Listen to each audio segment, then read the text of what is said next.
sim, você perde com uma diferença considerável para o presidente Lula, assim como todos os outros candidatos identificados com a direita. Somados, os votos desses candidatos ultrapassariam o presidente Lula.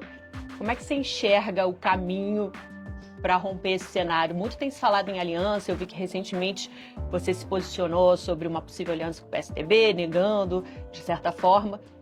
E aí, qual o caminho? Quer dizer, vocês não pensam em unir em prol de uma candidatura única da direita? Nunca. Eu vou unir com um homem fraco. Quem é fraco? Fraco. Todos os outros três que estão concorrendo comigo são homens fracos. Flávio, né, dispensa apresentações, né?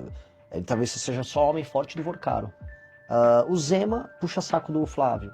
O Caiado puxa saco do Flávio. Quem é que vai ter coragem de enfrentar o crime organizado quando tem medo de tomar bronca de tia do Zap no Instagram por ter tido uma opinião contrária à família Bolsonaro? Eu não acho que esses caras sejam realmente brabos, né? Eles tentam, não, eu enfrento o crime. Enfrenta o crime lá do Banco Master do Flávio. Né? Eu acho só engraçado isso. Então, minha pré-candidatura é melhor do que a deles. Então, se eles têm um senso de, vamos dizer, de vocação pública, apoiem quem é melhor. Eu sou melhor, eu sou mais inteligente. Diferente deles, eu sou presidente do meu próprio partido político. Então eu não fico igual o Kassab, eu não fico igual o Caiado, dependendo do Kassab. Eu não fico igual o Zema tomando pito do Partido Novo. Eu fundei um partido político. Eu não preciso puxar saco nem pedir autorização pra ninguém. Eu liderei um impeachment contra Dilma Rousseff, diferente deles. Liderei o próprio Caiado no impeachment de Dilma Rousseff. Ele vinha se consultar comigo, ele ia nas manifestações que eu convocava. Então o que eu quero dizer com isso? Se eles têm espírito público, então eles que se juntem à única pré-candidatura que cresce de verdade e que não precisa puxar saco do Flávio Bolsonaro. Mas você acha que você tem fôlego para crescer a ponto de vencer? Sou mais novo, tenho o meu próprio partido político, tenho a maior militância dessas eleições, tenho a maior campanha em redes sociais dessas eleições. Então, sim, fôlego eu tenho. Tanto que, até respondendo nisso da sua pergunta, você falou, olha, você ainda perde pro Lula. E perde bem. Claro, eu sou desconhecido do eleitorado. Então, esse desconhecimento é literalmente fôlego. Porque eu tenho, diferente deles, eu tenho espaço para crescimento. Minha rejeição é muito menor e meu conhecimento também é menor. Agora, quem me conhece vota? Bom, no público que mais me conhece, que é de 16 a 24 anos, de acordo com a pesquisa Atlas, eu tenho 36%. Então, sim, isso é sintoma de um fôlego de um mergulhador campeão olímpico. Você falou de rejeição menor, mas de experiência menor também, Renan. É a tua primeira eleição para a presidência da República. Você nunca disputou um cargo legislativo, nem de vereador antes.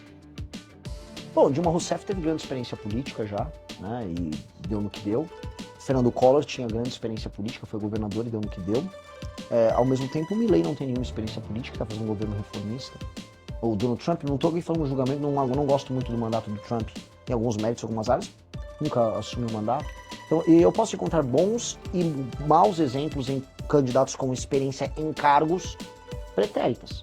Então eu posso achar bons e maus exemplos nisso. Não é isso que determina se o cara vai ser um bom líder. O que vai determinar se eu sou um bom líder é, antes de tudo, ser um líder. E eu sou um líder político há mais de 12 anos. Eu fundei o Movimento Brasil Livre em 2014. Na fundação do Movimento Brasil Livre, eu enfrentei todas as dificuldades possíveis, derrotei um governo estabelecido, que era o governo Dilma. E não foi apenas nas ruas, eu atuei no parlamento, eu fui vice-presidente do Comitê do Impeachment, fundei o próprio partido político, liderei parlamentares ao redor do Brasil que tiveram uma atividade legislativa reconhecida, o caso do Kim Kataguiri, que é parte do grupo ao qual faço parte. Então eu tenho muita experiência política. E eu tenho muita experiência política sendo líder do bloco político ao qual faço parte. Porque ter experiência política sendo submisso a outra liderança no próprio bloco político não te credencia a ser presidente. Qual a experiência que o Caiado tem de ser líder? Líder. Não é líder de nada, não é líder nem do PSD. Tem que se submeter às decisões do Kassab. Qual a experiência do Zema de ser líder? Nenhuma. Ele tem que obedecer aos governam estados importantíssimos. Um técnico pode ser um bom governador. O que está demonstrado, por exemplo, o Zema, até para refrendar o que eu estou falando, o primeiro cargo dele foi ser governador. Tarcísio, o primeiro cargo dele foi ser governador. E ambos queriam ser pré-candidatos à presidência da República. O que eu posso dizer para você é, um técnico como Tarcísio, que ele era um técnico do governo federal, um técnico pode assumir um mandato do ponto de vista técnico. Agora, para resolver um problema de um país, você precisa de um líder. Você precisa de um técnico, você precisa de um líder. O Brasil precisa de líder. E líder eu sou, eu tenho muito mais experiência enquanto líder do que todos eles.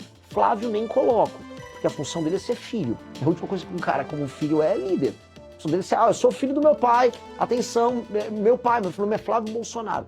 Ok, entendi. Então, claramente isso não é um problema.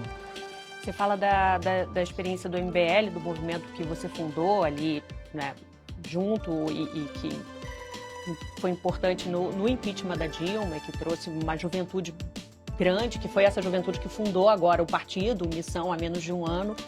Agora, vou levantar uma bola que tem se falado na internet à medida que a sua candidatura cresce, crescem também as críticas. E aí vou levantar para você. O MBL passou por dificuldades financeiras, principalmente no passado. E aí pergunta a você, teve ordem de despejo? E você, Renan, teve processos acumulados como empresário, mais de 40 trabalhistas, 16 ações civis. O que é de verdade nisso? O que você pode dizer? Você está se referindo a uma matéria do UOL, que tem todas essas acusações contra mim, essa matéria é de 2016, feita por um jornalista petista do UOL, que mente ao longo da matéria o tempo todo, e a matéria é muito desonesta. Mas é verdade o fato dos processos? Não, vou cada você fez uma pergunta ponto a ponto, vou responder ponto a ponto. O MBL nunca sofreu uma ação de despejo por falta de pagamento. Não? Não, nunca. O MBL é super bom pagador, o MBL não tem usa um empréstimo bancário para se financiar. Que a própria matéria da UOL que você cita traz a sua fala reconhecendo as dificuldades como empresário. Vamos começar do MBL. O MBL não é uma empresa, o MBL é uma associação civil. O MBL, ele alugava um local e ele foi sair do local e ele se mudou de local. Ele não devia um centavo de aluguel. Isso não existe. Eu, como empresário, trabalhava com recuperação de empresas de dificuldades. Então, aquelas dívidas eram oriundas daquelas empresas. E as empresas contavam com bens para pagar os débitos delas. No meu caso, foi uma empresa. E sabe quanto eu tenho, por exemplo, de dívida daquela época? Nada, não tenho nada aqui. Você conseguiu pagar as dívidas? A empresa pagou as dívidas, porque as dívidas são da empresa. Então, na verdade, as dívidas eram de empresas que você representava, é isso? Que eu administrei. Eu me tornei proprietário de uma empresa, que é uma empresa de portas e janelas de aço, e foi ela. Agora, as pessoas vão lá, você pega o jornalista, e ele fala, porque a família do Renan, do não sei o quê. Não, saiba separar. Meu pai trabalhava com outras empresas, eu trabalhei com uma empresa. E essa empresa, eu saí dela. E essa empresa tinha bens que arcavam com os débitos dela, e era uma empresa que já tinha dificuldades. A matéria é tão desonesta, e o jornalismo daquele Vinícius Segal era tão vagabundo, que ele disse que eu criei dívidas em 1998. Eu tinha 14 anos nessa época. Tá na mesma matéria. Tá até hoje nessa mesma matéria. Então hoje não tem esses processos que você conseguiu zerar. E os trabalhistas que a gente sabe que é uma dor de muito empresário. Tanto que eu coloco assim, eu não, em nenhum momento eu acharia deselaborador para mim ter qualquer débito em aberto. Se eu for entrar agora para grandes veículos de mídia no Brasil, a maior parte tem de dívida trabalhista e tributária. O maior devedor tributário do Brasil é a Petrobras. Então, dívida todas as empresas grandes no Brasil têm. O pequeno, então, está todo destroçado. Então, não seria nenhum motivo de vergonha e não me desabonaria em nada. Agora, é que só não é verdade, entendeu? São aquelas meias verdades que são utilizadas para atacar. Então, hoje não é verdade? Não. Então, por exemplo, já sei uma matéria uma vez, falou que eu devia 60 milhões de dívidas tributárias. Cara, isso é mentira. Aí, passou uns anos, virou 5. Passou uns anos, virou 3. Passou uns anos, virou 1. Agora, se é uma matéria, acho que foi no Metrópolis, Renan está devendo 40 mil reais. Eu falei, 60 milhões. E nem é verdade dos 40 mil reais. Porque existe um problema, e é um problema que eu vou resolver na presidência da República. Se você tem uma dívida que ou já caducou, ou foi paga, ela demora para sair do sistema da dívida ativa. Aí as pessoas ficam consultando e fica aparecendo um débito que já não deveria estar lá. Aí você tem que entrar com uma ação contra o Estado para obrigar o Estado a retirar seu... Você entrou? Eu entrei, eu falei, tira isso aí, porque não é mentira. Só que não só contra mim, contra qualquer brasileiro. O Estado brasileiro é muito bom na hora de te cobrar e na hora de jogar lama no teu nome. Mas na hora de acelerar o processo para limpar teu nome, ele não é. Não, e é importante isso para esclarecer, porque realmente a falta de experiência em cargo político é algo que vai ser cada vez mais questionado, você já está acostumado a responder. E a partir do momento que você responde, você fala, mas eu fundei um partido, eu sou presidente do partido, que tem outros braços, desdobramentos, até empresariais bem-sucedidos. E aí tem uma outra informação que está cada vez circulando mais à medida que você vai ganhando projeção de que, peraí, esse bem-sucedido não é tão bem-sucedido assim, é importante te ouvir para esclarecer, para falar, olha, hoje houve, não tem mais, o MBL caminha muito bem, enfim, não teve ordem de despejo, o MBL nunca teve nada disso. Assim, você pode despejar uma pessoa por vários motivos. Por exemplo, você não quer mais continuar com aquele contrato. Sim. Não só por falta de pagamento. Sim. Exato, então foi o caso ali. Foi esse o caso? Foi. Só que aí o jornalista, vou colocar, um jornalista vagabundo, ele bota o que ele quiser na matéria. Volta a colocar, ele falou que eu contraí dívidas com 14 anos, em 1998. Tá nessa matéria. Então, eu só lamento. Agora, do ponto de vista da gestão empresarial, o MBL é o maior caso de sucesso disso. O MBL é falando aqui do outro lado, a gente criou a segunda maior revista de cultura e política do Brasil, que é a revista Valete. Só perde pra Piauí no número de usuários. A gente tem uma rede social própria, departamento de desenvolvimento e engenharia, rede social própria com milhares de usuários. Nós temos editora de livros, ou seja, nós temos todo um ecossistema. Esses livros estão aqui no fundo, somos nós que produzimos e vendemos. Temos, através do partido, a possibilidade de fazer de maneira autossustentável toda a atividade política dele. Vendemos livro, curso, roupas, bandeira. O partido é o partido que provavelmente, em termos de infoprodutos e produtos, é o que mais fatura no Brasil. Então, em termos de gestão, a nossa experiência é de bastante sucesso. Perfeito. Dito isto, esclarecido, a gente vai passar por um bloco de perguntas dos temas quentes, temas do dia, e um dos temas quentes é um tema, aliás, você está sempre indo nos temas quentes, mas é um tema que se posiciona muito claramente, a escala 6x1. Fim da escala 6x1. Está avançando, chegou no Senado, a gente tem até agora uma publicação de um grande manifesto reunindo, você viu, entidades empresariais, representam 90% do PIB do país, colocando uma alternativa que é PEC 12 do trabalho flexível, contrária à escala 6x1, ao fim da escala 6x1, à escala 5x2. Como é que é a sua posição? Já que você se posicionou contrário a isso. Minha posição é que o que o governo fez foi vagabundagem. A palavra é vagabundagem. Assim, o Brasil ele é um país que ele está fora das cadeias globais de produção. E para a pessoa que não está nos assistindo, o que isso significa? Significa que se você vai fazer um carro, nenhuma empresa quer jogar os componentes do carro para aqui. Se você vai fazer um celular, os componentes não são feitos aqui. Por quê? Porque é caro produzir aqui. E se é caro produzir os produtos que o mundo consome, significa que nós não teremos empregos de qualidade aqui. Então, o Brasil vai estar focando, que eu vou focar no meu governo, em fazer reformas que aumentem a competitividade. O Lula não liga para isso. A lógica do Lula, você pode pegar o mapa eleitoral do PT, é obter votos onde as pessoas não trabalham. E é verdade. Não estou aqui fazendo uma declaração preconceituosa, nem nada. Onde você tem menos atividade econômica, onde você tem maior número de pessoas dependendo de auxílios governamentais, a taxa de voto, percentual de voto no Lula é maior. O Lula é inimigo do trabalho e da produção. Desculpa cair no clichê de xingar o Lula disso e daquilo. O Lula, a vida inteira dele foi lutar contra o trabalho. A vida inteira dele foi essa. E aí as pessoas vão perder. E eu estou avisando, nosso deputado Kim, estou avisando. Vocês estão caindo numa conversa mole. O brasileiro está passando por um arroxo, ou seja, nós passamos agora, está aumentando os juros, está aumentando a inflação ao mesmo tempo. O dinheiro vai ficar mais caro, os produtos estão ficando mais caros, os serviços estão ficando mais caros e o governo está falando, e você vai trabalhar menos. Ora, se a nossa produtividade não aumenta, portanto, a quantidade de dinheiro que o brasileiro gera por hora de trabalho não aumenta, como é que ele faz para pagar essa conta? Ele tem que trabalhar mais. É por isso que, tá todo mundo, o cara tem às vezes um emprego 5x2 na semana e fim de semana faz Uber. A mulher dele, que às vezes cuidava dos filhos, tá tendo que fazer pudim, tá tendo que fazer bolo para vender, tá todo mundo tendo que ralar para poder manter algum estilo de vida. A classe média tá sendo destruída. E a resposta do governo é, não, fica tranquilo, você vai trabalhar menos e vai ganhar mais. É mentira. É mentira, é um estelionato, é papo de vagabundo do Lula. E assim, qual foi a resposta da direita? Porque tem a direita, vai aquele Nicolas Ferreira, aquele patife Flávio Bolsonaro, volta com o governo. Voltou com o governo. Que coisa imunda. Não tem coragem de se posicionar porque tem medo de perder voto. E aí nós nos posicionamos contrários porque o que o Brasil precisa é flexibilização nas leis trabalhistas. Que é exatamente essa PEC. Ela gera alguma flexibilização porque ela faz com que você pague por hora, mas aceitando que houve uma diminuição de jornada de 44 para 40 horas. Ok, diminui de 44 para 40 horas. Isso vai fazer com que o brasileiro tenha que trabalhar, vá trabalhar menos? Não! O brasileiro vai fazer bico por fora. Todo mundo tem restaurante, e mesmo agricultor já está combinando de fazer assim, ó. Olha, eu vou precisar que a gente trabalhe no sábado e no domingo. Então contrata os seus caras, você fala pro próprio vizinho, eles trabalham até tal dia e aí nos outros dias eu vou ter que contratar. Só que para quem eles vão jogar o custo dessa ineficiência? É no preço da comida, vai jogar pro consumidor, vai diminuir as margens, já está todo mundo atolado, o agro tá com um surto de recuperação judicial agora. É isso que o governo propõe? Enquanto ele aumenta os custos de quem trabalha e produz, os juros estão aumentando, porque o governo não para de gastar mal, a inflação está subindo, a gente está indo para uma crise gigantesca. O Brasil não entrou num colapso econômico lá naquela crise do governo Dilma, você lembra? 2014, 15, 16? Porque surgiu a uberização. Porque foi na mesma época que chegaram os aplicativos no Brasil, e aí todo mundo que perdeu o emprego pôde virar entregador ou pôde virar motorista de Uber. E aí milhões, porque veja assim, são milhões de motoristas, milhões de entregadores. E o núcleo familiar dessas pessoas? Quantas dezenas de milhões de pessoas não foram salvas da pobreza extrema nos grandes centros urbanos por conta da chegada da tecnologia?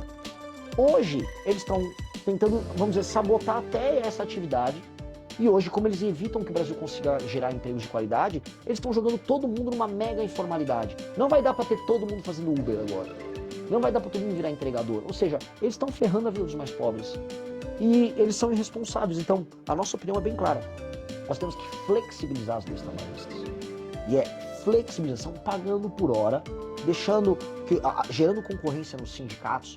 Porque o que vai acontecer? Se você tem um sindicato A, B ou C de entregadores, e aí um sindicato ele tem uma estratégia mais eficiente para representar um conjunto de entregadores, ele pode fazer as negociações patronais. Os Estados Unidos tem isso, várias nações têm isso. Aqui não, você tem que ter um sindicato, que tem uma federação lá, uma dessas confederações sindicais, que controla ele, ela faz os negócios que ela faz com as grandes empresas, né? Porque todo mundo sabe, elege os deputados que ela precisa eleger, especialmente pelo PT, e não liga pro resultado do sindicalismo dela.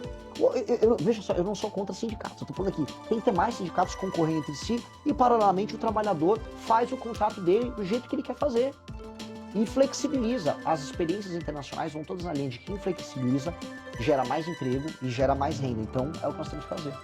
Se avançar, e é o que parece, a votação da redução da escala 6x1, você, se eleito, trilharia algum caminho para tentar derrubar? Eu faria diferente. Já que eles destruíram a CLT com isso, eu vou propor um novo regime de contratação para ela. Porque, olha só, já existe. Vamos ser bem sinceros. Todo mundo que está nos assistindo aqui, deve ter pessoas que são comerciários, gente que trabalha com serviço. Saiu nos últimos 15 anos de 700 mil para 17 milhões o número de pessoas que são PJ. O que é o PJ, além de um regime alternativo de contratação? Porque as pessoas não é querem. Um grande empresário. Então, o que está acontecendo? Né? O cara que virou PJ, ele não virou um businessman. Ele está vendendo a força de trabalho dele, dando um cambalacho na CLT, que não funciona. Ora, que tal nós aceitarmos que isso é um cambalacho, nós criarmos um regime alternativo formal, tudo certinho, bonitinho, a pessoa não precisa criar uma PJ, que ela trabalha como pessoa física, e ela vem na força de trabalho e preste o serviço dela de maneira mais tranquila. Mas aí derrubando uma suposta redução da escala que passaria... Aí a pessoa é livre de fazer, porque o PJ é livre de fazer. Você vai apresentar uma alternativa. Alternativa. Aí as pessoas misteriosamente vão preferir a alternativa. É isso que vai acontecer. Porque do jeito que está, é um regime mentiroso. O Lula está usando para se reeleger, enganando pessoas em áreas urbanas que vivem um drama. Qual é o drama do cara, da pequena porcentagem da população que vive na escala 6x1? Que é uma pequena porcentagem. CLT 6x1 não é o grosso das pessoas que trabalham no Brasil. Pois bem, é o cara que é um trabalhador urbano, que demora horas para sair de uma periferia e trabalhar numa região mais central e voltar. Esse cara gasta 2 horas, às vezes 3 horas, para ir e voltar do trabalho, todos os dias. Esse cara não tem vida, ele está exaurido ao longo da semana. E ainda ele tem o trabalho no sábado. Pois bem, esse é o cara que no início se empolgou com o fim da escala 6x1. Ele está sendo enganado, estão mentindo para ele. Só que o governo nunca ofereceu para esse cara infraestrutura, sistema de incentivos para a instalação de empresas em regiões mais periféricas. Aí esse cara poderia gastar podia economizar essas horas que ele está no transporte, trabalhando mais perto de casa. Ele não consegue. A grande maracutaia é que o trabalhador não consegue trabalhar perto de casa e ter um sistema de transporte precário. Como é que um cara que mora, vamos dizer, no extremo da zona oeste de São Paulo, vai de ônibus trabalhar, sei lá, em Moema, na zona sul? Demora 3 horas e pouco. Esse cara não tem vida. Como é que não existe um metrô que atende essa pessoa rapidamente? Né? Por que o Brasil não tem grana para investir em infraestrutura? Por que não tem grana para investir em infraestrutura? Porque gasta mal dinheiro. É um ciclo. Ciclo vicioso. Anistia. Se eleito, vai ter? Vai ter dosimetria. Porque cometeu crime. Eu vivo falando de lei e ordem. Vou prender, vou passar o cerol nos membros do crime organizado, tal, beleza. Não, mas e se um cara invade o Congresso, mas ele é de direita? Não vai fazer nada? Então as pessoas cometeram crimes. Então quem cometer crime tem que receber punição. É o básico. Agora, o problema Mas você acha que a punição que está sendo dada já é suficiente? Eu acho que o processo ele é eivado de vícios formais, a ponto de, se fosse falar, vamos dizer, na letra pura da lei, é injusto de cabo a rabo, as pessoas são nulos. imagina você fazer audiências coletivas. Houve audiências coletivas virtuais dos presos do 8 de janeiro. Audiências coletivas, isso é coisa sabe, de regime de exceção. Você faz, a pessoa não tem o inquérito dela individualizado. Não, o Xandão mandou assim, junta todos os advogados aí e vamos fazer um inquérito coletivo. Isso é insanidade. E ele fez. Então, é eivado de nulidades. Ao mesmo tempo, como foi politizado o caso em todos os termos, aquelas pessoas também precisam de uma punição. Então, o Congresso atuar no meio é reconhecer que o sistema de justiça brasileiro fracassou completamente e você vai ter que ter uma resposta política para isso. Por isso que a dosimetria é uma resposta política. Há uma punição, mas não do tamanho que ela está, para todos os envolvidos. Para o presidente Bolsonaro, ex-presidente. Dosimetria também. Ele também, eu não sou tonto, eu li o processo dele. O Bolsonaro fez o que fez, e não é sobre o dia 8 de janeiro. Jogar o dia 8 de janeiro no colo do Bolsonaro é uma narrativa que o STF quer para dizer que o STF derrotou os inimigos da democracia 8 de janeiro. 8 de janeiro é o menor dos problemas para o Bolsonaro. O problema do Bolsonaro foi o que ele fez antes.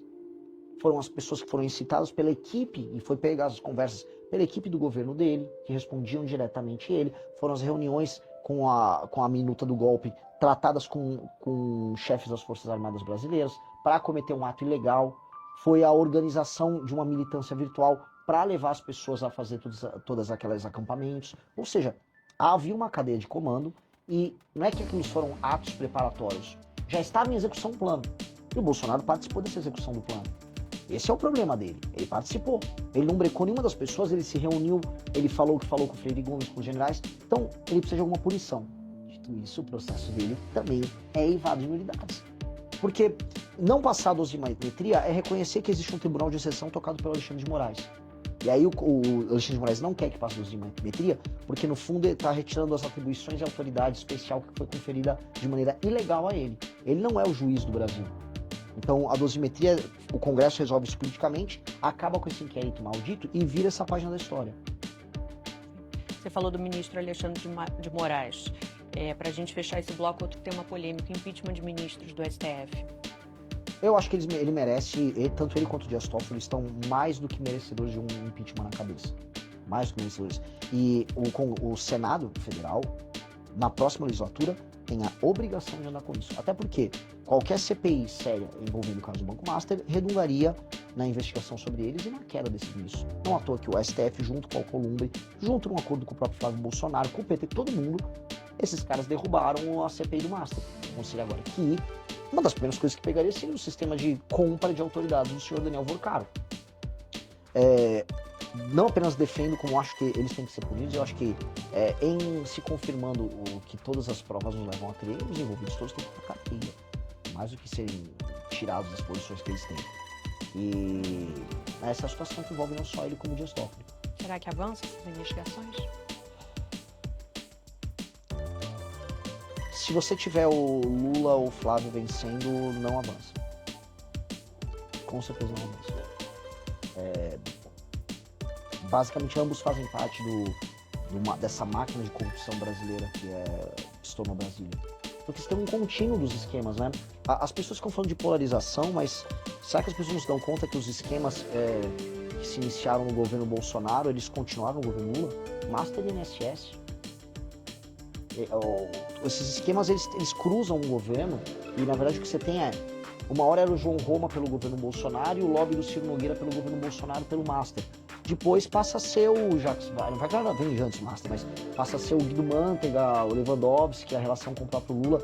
Essas coisas vão flutuando. E se pensar, o Master ele começou com o Jacques Wagner e com o Rui Costa na Bahia em 2018, na Alcântara de Sexta, que é o início do escândalo. Então, esses escândalos, eles envolvem todo mundo ali. E ninguém tem interesse em mexer. Judiciário, liderança do Centrão, petismo e bolsonarismo. Renatei. Vamos lá, vamos passar para o próximo bloco. A gente vai falar de temas específicos. Queria começar com um tema mais urgente para a população, que é a segurança pública.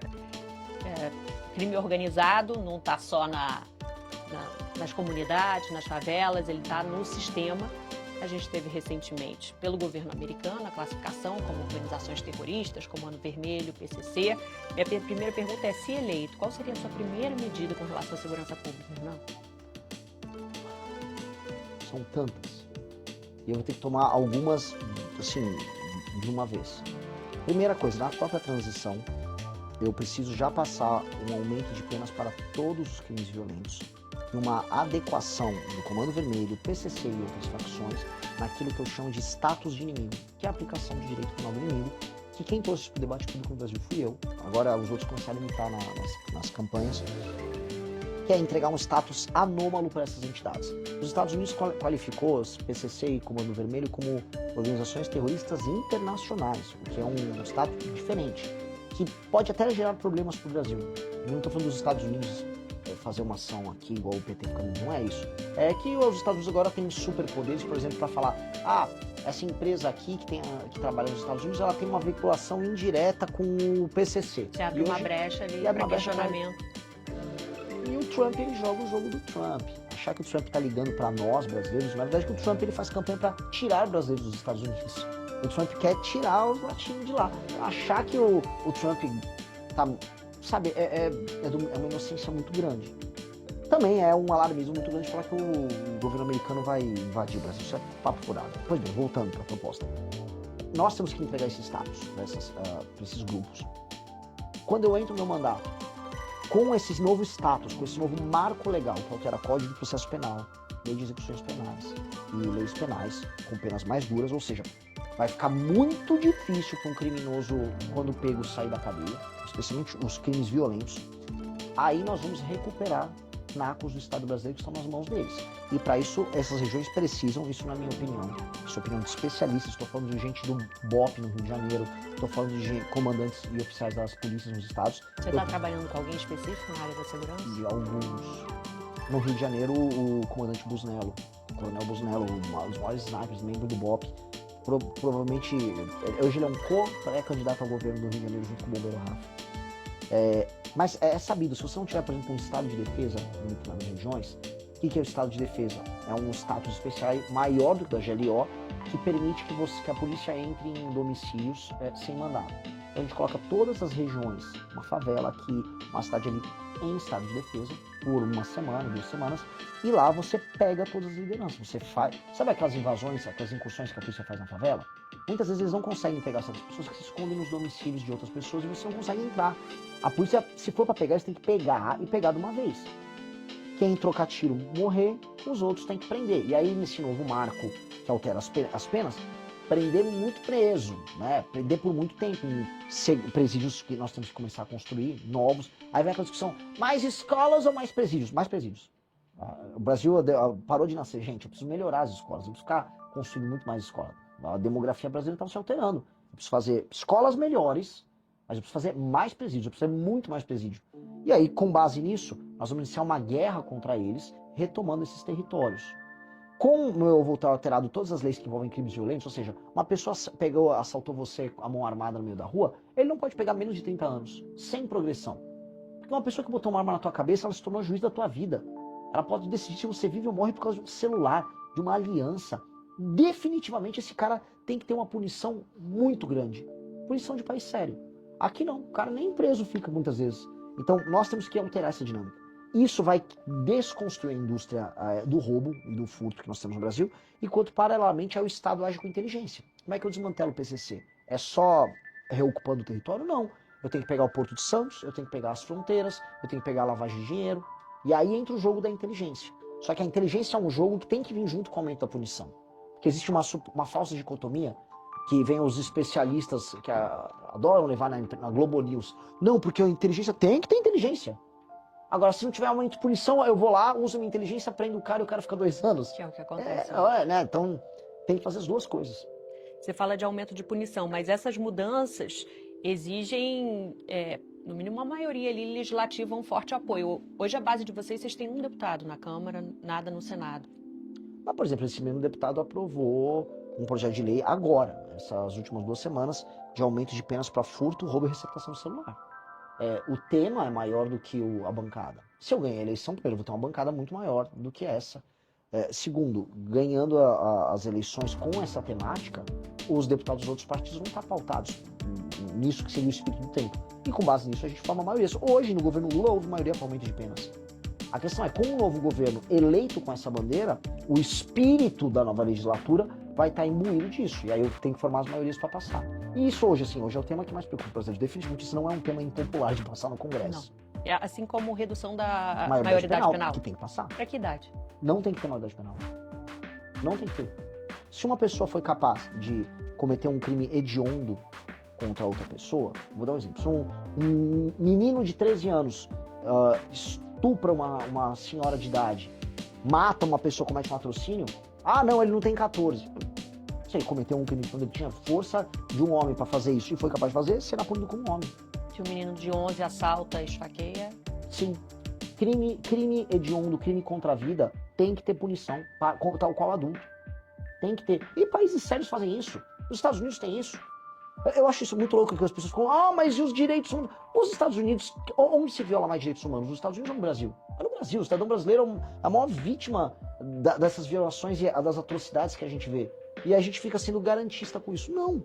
Cometeu... Olha, em geral, com o fim da maioridade penal, o que vai acontecer é o tráfico vai parar de recrutar essa meninada. O recrutamento vai diminuir. E eu vou destruir o tráfico também. Mas esse sistema de incentivo termina. O que vai sobrar? O psicopata. Não existe forma de brecar o jovem psicopata. O psicopata é um psicopata. É o Hannibal Lecter do... né? Esse cara, ele é um psicopata. Então, em geral, esses jovens que cometem essas atrocidades são psicopatas. São pessoas que terão que ser internados pro resto da vida delas. Então não há o que se fazer. Não vai ter maioridade penal com um psicopata assassino? Não, esse cara foi um erro, deu um erro aí na hora que ele nasceu, deu um bug, nasceu com um problema, vai ter que ficar preso pro resto da vida. Não tem o que fazer. Igual o Maníaco do Parque. Ele não era menor de idade, mas o que nós faremos com o Maníaco do Parque? Não sei. Muitas ideias vêm na cabeça, mas definitivamente o mínimo é deixar ele preso pro resto da vida. Isso para crimes hediondos, então, sem maioridade. Sem maioridade penal. Sem idade penal. Vamos lá, educação. Você tem um fortíssimo apoio entre os jovens. O Brasil gasta muito com educação, mas gasta mal. Para você, aonde que está o maior desafio? É na educação básica, alfabetização, é na formação técnica, é na preparação para a vida profissional, para empreendedorismo? Bom, você já respondeu. Tudo junto? É esse o ponto mesmo. É que você literalmente colocou os pontos que são necessários para resolver a educação no Brasil. O problema no Brasil começa pela educação básica. Primeiro, vamos só fazer um recorte. Ensino superior, ele tem como função formar elites ou formar especialistas em determinadas áreas. O ensino superior, como se fosse uma regra para todo mundo, é um fetiche brasileiro. Fetiche. Alemanha, as pessoas se formam num colegial técnico e depois fazem muitos cursos técnicos e ganham muito mais do que brasileiros. Na China, boa parte da força de trabalho tem ensino técnico. É que nós fomos ensinados pelos nossos avós uma ideia bacharelesca que a gente via nas elites, que era a ideia assim, se o sujeito vira um bacharel, tem um diploma, a vida deu certo para ele. Lógico que parecia que a vida dava certo para as pessoas, porque só tinha um diploma quem tinha grana. E aquela pessoa ia ter grana de qualquer forma. Então, essas pessoas foram enganadas, veio o governo Lula com o ProUni e com aqueles programas. Não, entra numa Unisquina qualquer, pega um diploma aí que você vai ter um emprego. Não teve emprego e ainda ficou com uma dívida. Essa foi a real. Inclusive até no Lula fazendo desenrola desses... Você acha que fracassou? Total. Fracassou. Assim, minha geração que recebeu esse benefício foi claramente a geração que mais se deu mal. A geração millennial que eu coloco aí, né? A geração que hoje vai de 31 a 45 anos... A geração que foi enganada. Fica tranquilo, você vai fazer relações internacionais numa Unisquina e com certeza você vai ser o quê? Diplomata? Vai trabalhar com o comércio exterior num país que é fechado? Não, mas a pessoa faz Uber e ficou com uma dívida gigante. Essa é a verdade cristalina e é uma geração que está ressentida, geração que está machucada, que não conseguiu comprar um imóvel, que está endividada, não conseguiu se realizar. É a geração, inclusive, que cai nos truques dos Pablos Marçais, dos coaches, que eu fracassei, foi meu mindset que não era vencido. Mentira! O sistema de incentivo do nosso país era baseado em mentiras. Então, estou colocando isso de lado para voltar. Então, né? Eu não vejo o ensino superior como uma resposta mágica. Qual é a resposta? As pessoas não saem alfabetizadas, plenamente alfabetizadas da escola. Apenas 10% dos brasileiros são proficientes em português. O que isso quer dizer? Que nós conseguimos dominar, apenas 1 em cada 10 brasileiros dominam a própria língua. Conseguem escrever, interpretar um texto com alguma complexidade e declamar aquilo de maneira eficiente. Ou seja, é um país difícil. Do outro lado, 29% da população é analfabeta funcional. Ou seja, não consegue, ela nominalmente alfabetizada, ela não entende nada que está escrevendo. E a gente está gerando uma fábrica de crianças que não tem o método fônico para alfabetização, que tem que ser obrigatório. Obrigatório, a gente tem métodos alternativos hoje. A gente fala, tem uma briga de direita e esquerda sobre Paulo Freire. Cara, o Paulo Freire tem um método bom para a alfabetização de adultos. Para criança é método fônico, que é o B, A, Ba, Ivo, Viu, A, Uva, Ba, Be, Bi, Bo, Bu, Va, Ve, Vi, Vo, Vo. Aquele método que todo mundo aprendeu a escrever, ele é reconhecido mundialmente como o método funcional. Para dar uma... Eu não quero me alongar, que esse tema eu acho fascinante. A Mississippi tinha uma das piores educações dos Estados Unidos. Eles fizeram uma revolução educacional com o método fônico e focado em alfabetização. Assim, ó, se a criança souber português inglês e matemática, né, no Mississippi dos Estados Unidos, até os 12 anos, ela se tornar proficiente em declamar, escrever e ler, todas as outras matérias serão consequência disso. Subiu para o top 3 no ranking de educação dos Estados Unidos. A gente não utiliza o método. Não obriga, a gente também utiliza. Mas também utiliza, a gente não obriga as escolas a utilizarem. Aí você tem toda uma corrente alternativa de métodos alternativos que não são eficientes. O professor perdeu autoridade na sala de aula, nós não temos um sistema de incentivo para os melhores diretores de escola tirarem mais dinheiro com melhor desempenho. Nós não incentivamos... Você tem incentivo na aprovação, mas a aprovação não necessariamente é o conhecimento. Né? É lógico, e você tem que ter provões, que você avalia regularmente, são provões federais, com prêmios. A família hoje não se importa com a educação. O que acontece? A educação das crianças hoje no Brasil, ela acontece pela vontade da criança nas escolas públicas. Os pais não veem um valor intrínseco na educação, então a gente tem que premiar em dinheiro os melhores alunos, não dando pé de meia e premiar a frequência. Premiar em dinheiro o aluno que vai bem, para a família saber, vou me esforçar para o meu filho ir bem, porque isso vai fazer com que eu tenha um ganho material. Porque aí a pessoa vê um valor pecuniário no ensino. Ou seja, é uma visão sem idealizações. E muito colegial técnico. E o colegial técnico em parceria com o Senar, que é o Senai do Agro, Senai, Senac, que permita que as regiões que tenham determinadas vocações já preparem aquele profissional já no ensino médio para ele já sair empregado logo depois. É o que nós precisamos fazer. É o básico, é o básico. Só que isso tem que tirar a ideologia e fazer... E nem é caro. O que eu tô falando aqui não aumenta um real do nosso orçamento. É só recorrigir a rota. Até porque o Brasil gasta muito em educação. Mas a forma como ele gasta é patética. Saúde. O Brasil tem um sistema público de saúde que é universal, que é referência, mas que também na prática não funciona como deveria. Você tem as filas, a questão principalmente com os especialistas e com cirurgias. Na sua avaliação hoje, qual que é o principal problema? Você diz que é o candidato do choque de gestão. Se eleito, qual que seria a sua primeira medida, por exemplo, na área da saúde? O problema da saúde no Brasil é acesso. Acesso. Então nós temos um sistema que é universal em termos nominais. Mas na prática é universal? Quando eu falo, o que é na prática universal? Se você precisar de uma cirurgia, você tem acesso a ela? Não. Não. Se você precisar de um exame rápido, você tem acesso a ele? Não. Se você precisar de um atendimento especializado, você tem um acesso rápido a ele? Não. Então pera. Se você não tem a consulta especializada, se você não tem a cirurgia, se você não tem o exame, você não tem nada. E esse é o problema. Nós temos que trabalhar para que o sistema seja de fato universal. Você tem muitas decisões políticas que são tomadas sobre a instalação de policlínicas, que são as clínicas para várias áreas para você fazer os exames, hospitais em regiões erradas, por conta de influência de um deputado que tem uma emenda e joga aqui e ali. Você tem que ter um modelo que se chama Hub and Spoke, tem os hubs. Então, por exemplo, uma determinada cidade polo, vamos dar um exemplo, um Caruaru, que é no meio ali do Agreste. Essa se torna uma cidade polo. Então você tem os hospitais maiores, você tem algumas policlínicas, aí você tem as UPAs, UBSs ao redor das cidades menores fazendo aquele primeiro atendimento, e aí você consegue implementar a lógica do SUS.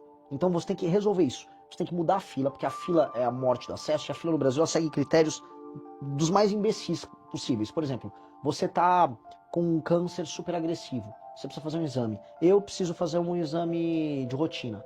Você fica na fila atrás de mim. E aí, às vezes, para mim passar na fila, você tem que falar com política, que acontece no interior do Brasil. Seu contato é o vereador amigo, é o deputado amigo. Isto mata o princípio da impessoalidade no serviço público. A regra tem que ser gravidade, porque aí você já direciona as pessoas de acordo com a gravidade no fluxo. Então aquilo que é mais grave já direciona mais grave.